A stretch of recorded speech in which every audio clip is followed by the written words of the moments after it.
જાણો તમારા ધારાસભ્યને આ શ્રેણીમાં હવે વાત કરીએ ગુજરાત વિધાનસભાના ઉપાધ્યક્ષ અને સુરત વેસ્ટ બેઠકના ધારાસભ્ય એવા પૂર્ણેશ મોદીની. તો તેમનું પૂરું નામ છે પૂર્ણેશ ઈશ્વરલાલ મોદી, જેઓ 61 વર્ષના છે અને સુરત વેસ્ટ વિધાનસભામાં મતદાર તરીકે નોંધાયેલા છે. તેઓ ગત ચૂંટણી પહેલા કેબિનેટ મિનિસ્ટર પણ રહી ચૂક્યા છે અને એમનો આવકનો સ્ત્રોત તેમણે જે જાહેર કર્યો હતો તેમાં તેમની મુખ્ય કમાણી કેબિનેટ મિનિસ્ટર તરીકેની હતી, જ્યારે તેમના પત્ની ગૃહિણી હોવા સાથે બિઝનેસ વુમન પણ છે. જો વાત કરીએ માલ મિલકતની, તો પૂર્ણેશ મોદીએ 2012માં 1,46,00,000 કરતાં વધારેની સંપત્તિ જાહેર કરી હતી, જ્યારે 2017માં તેમણે 1,73,00,000 જેટલી સંપત્તિ જાહેર કરી છે અને બાદમાં 2022માં તેમની કુલ સંપત્તિ 1,98,00,000થી વધારીને તેમની ચૂંટણી લડ્યા હતા.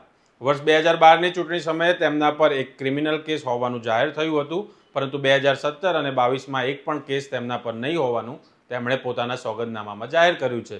આમ 3 ટર્મ સુધી તેઓ સતત ધારાસભ્ય રહ્યા છે અને કેબિનેટ મિનિસ્ટર પણ રહી ચૂક્યા છે.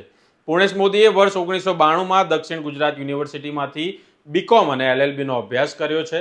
ટૂંકમાં વકીલાતનો અભ્યાસ કરેલા શિક્ષિત ધારાસભ્ય છે તેમ કહી શકાય.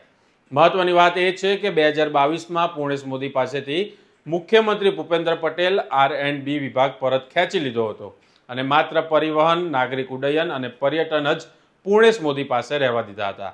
આવું થવાના કારણે અનેક રાજકીય ચર્ચાઓ પણ વહેતી થઈ હતી. અગત્યની વાત એ છે કે પૂર્ણેશ મોદીએ ચૂંટણી સોગંદનામા પર તેમના નામે એક પણ વાહન નહીં હોવાનું જાહેર કર્યું હતું, જ્યારે તેમના પત્ની બીનાબેન પાસે 2 હોન્ડા એક્ટિવા અને હોન્ડા અમેઝ કાર જાહેર કરી હતી. તો આ છે વિધાનસભાના ઉપાધ્યક્ષ પૂર્ણેશ મોદીનો સંક્ષિપ્ત પરિચય. તમારે કંઈ વધારે કહેવું હોય તો કોમેન્ટ બોક્સમાં જરૂરથી કહેજો અને હવે કયા ધારાસભ્યની આ શ્રેણીમાં વાત કરીએ તે પણ કોમેન્ટ કરીને ચોક્કસથી જણાવજો. નમસ્કાર.